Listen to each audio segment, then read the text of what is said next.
Let's Mike Career.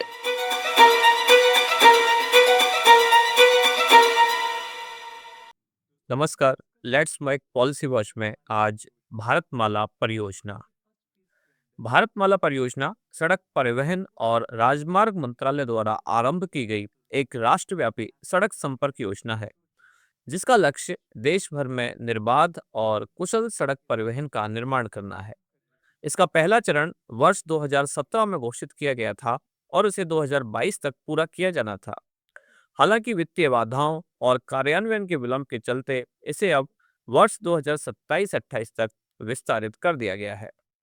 इस परियोजना के तहत भारत को एक मजबूत हाई स्पीड एक्सप्रेसवे नेटवर्क से जोड़ने का प्रयास किया जा रहा है, जिससे यात्री और माल वहन दोनों की दक्षता में वृद्धि हो।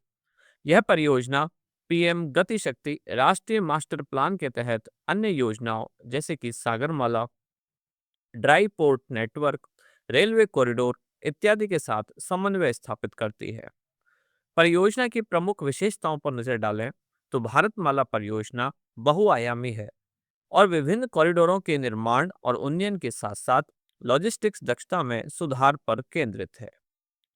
इस परियोजना के तहत आर्थिक कॉरिडोर का निर्माण और उन्नयन किया जाना शामिल है।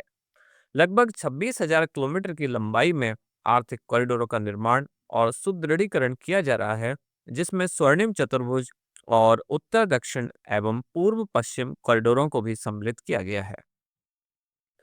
इंटर कॉरिडोर लगभग 8,000 किलोमीटर के और फीडर रूट्स जो कि लगभग 7,500 किलोमीटर के हैं की पहचान की गई है, ताकि अंतिम मील तक कुशल कनेक्टिविटी सुनिश्चित की जा सके। इस परियोजना के तहत सीमा क्षेत्रों में बुनियादी ढांचे के विकास से राष्ट्रीय सुरक्षा को मजबूती मिलती है और पड़ोसी देशों के साथ व्यापार बढ़ता है। समुद्री क्षेत्रों को सड़कों से जोड़ने हेतु विशेष रूप से सड़क नेटवर्क का विकास किया जा रहा है, जिससे औद्योगिक व पर्यटन गतिविधियों को बढ़ावा मिल सके।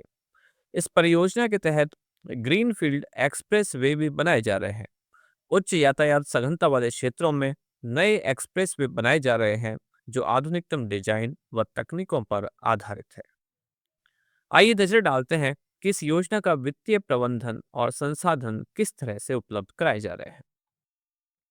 इस योजना को विभिन्न स्रोतों से वित्त पोषण किया जा रहा है, जिसमें कि केंद्रीय सड़क और अवसंरचना निधि उपकर के द्वारा पैसा उपलब्ध कराया जाता है। साथ ही अतिरिक्त बजटीय सहायता इसके लिए घोषित की गई है। राष्ट्रीय राजमार्गों का मुद्रीकरण इसके द्वारा भी इसको बजट उपलब्ध कराया जाता है। पीपीपी मॉडल के द्वारा निजी निवेश भी इस योजना में शामिल है। इंफ्रास्ट्रक्चर इन्वेस्टमेंट ट्रस्ट, इंजीनियरिंग, खरीद और निर्माण, build operator transfer, hybrid annuity model, इन सभी के द्वारा इस परियोजना को वित्तीय सहायता उपलब्ध कराई जाती है। परियोजना की वर्तमान स्थिति पर अगर नजर डालें तो मार्च 2024 तक भारतमाला परियोजना इसके चरण फर्स्ट के अंतर्गत 26,425 किलोमीटर सड़क निर्माण हेतु अनुबंध प्रदान किए जा चुके हैं और 17,411 किलोमीटर का निर्माण कार्य पूर्ण हो चुका है। इसके लिए कुल व्यय लगभग 4.59 लाख करोड़ रुपए रहा। यह योजना 31 राज्यों व केंद्र शासित प्रदेशों और 550 से अधिक जिलों को जोड़ती है।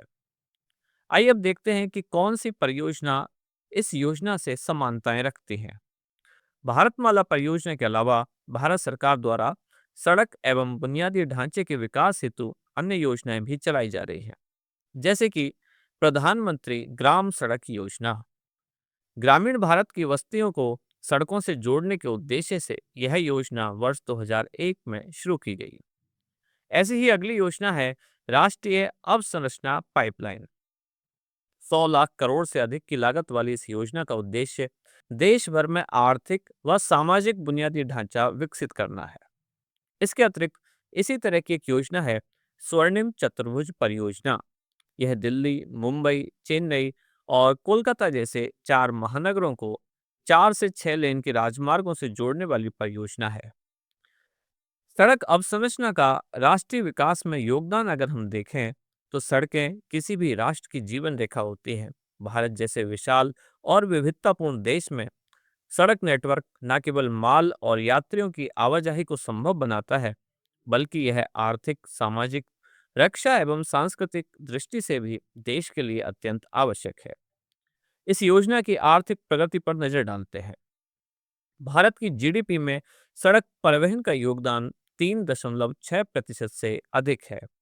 यह 85% यात्री परिवहन और 65% माल वहन का माध्यम है। इस योजना के द्वारा ग्रामीण सशक्तिकरण की दिशा में भी बड़ी उपलब्धि हासिल की गई है। प्रधानमंत्री ग्राम सड़क योजना जैसी योजनाओं ने सुदूर क्षेत्रों को स्वास्थ्य, शिक्षा और बाजारों से जोड़ा है। पर्यटन और सांस्कृतिक समावेशन पर नजर डालें तो अच्छी सड़कों के माध्यम से पर्यटक स्थलों तक पहुंच आसान हुई है, जिससे पर्यटन बढ़ा है और पर्यटन बढ़ने से रोजगार और सांस्कृतिक आदान प्रदान भी बढ़ा है।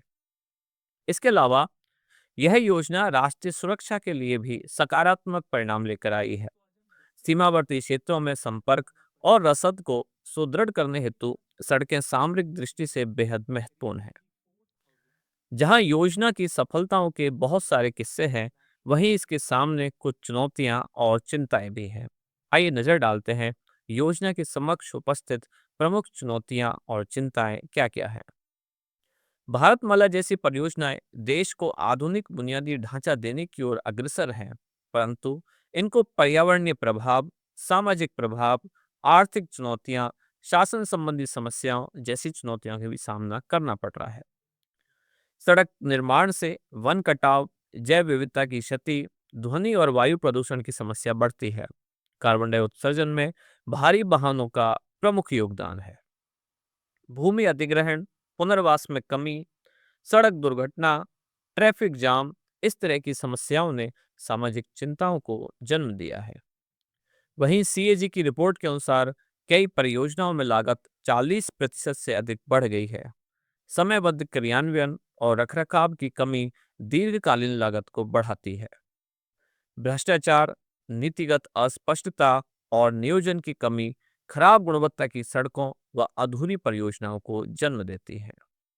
अब देखते हैं योजना का भविष्य एवं आगे की राह। सड़क अवसंरचना के क्षेत्र में भारत को विश्व स्तरीय स्तर पर पहुंचाने के लिए कुछ प्रमुख कदम उठाने आवश्यक हैं। रणनीतिक खरीद और अनुबंध प्रबंधन, जिसमें कच्चे माल की लागत कम करने हेतु थोक खरीद और बेहतर सौदेबाजी करनी चाहिए। इसके अलावा पारदर्शी भूमि अधिग्रहण प्रणाली, जिसमें भूमि पुलिंग जैसे मॉडल को अपनाया जाना चाहिए। स्थायी निर्माण पद्धतियां, जिससे कि पर्यावरणीय नुकसान को कम किया जा सके, इसके लिए हरित तकनीकों और रिसाइकलिंग का उपयोग बढ़ाना चाहिए।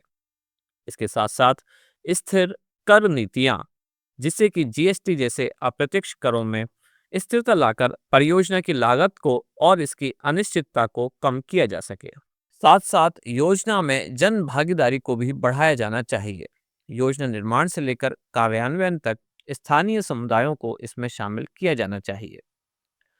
भारतमाला परियोजना न केवल एक सड़क निर्माण योजना है, बल्कि यह भारत की बुनियादी अवसंरचना क्रांति का वाहक है। यह परियोजना देश को तेज, सुरक्षित और सुगम यात्रा के साथ आर्थिक, सामाजिक और सामरिक रूप से सशक्त बनाती है।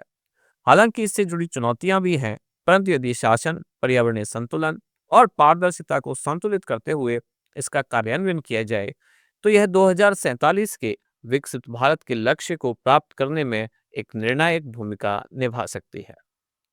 लेट्स माइक पॉलिसी वॉच में फिलहाल इतना ही। जुड़े रहिए लेट्स माइक के साथ। धन्यवाद। आप सुन रहे थे let's mike more than radio. Follow कीजिए हमें हमारे सोशल मीडिया प्लेटफॉर्म्स पर। It's time for news. It's time for more than radio. Presenting the first radio news app, Let's Mic.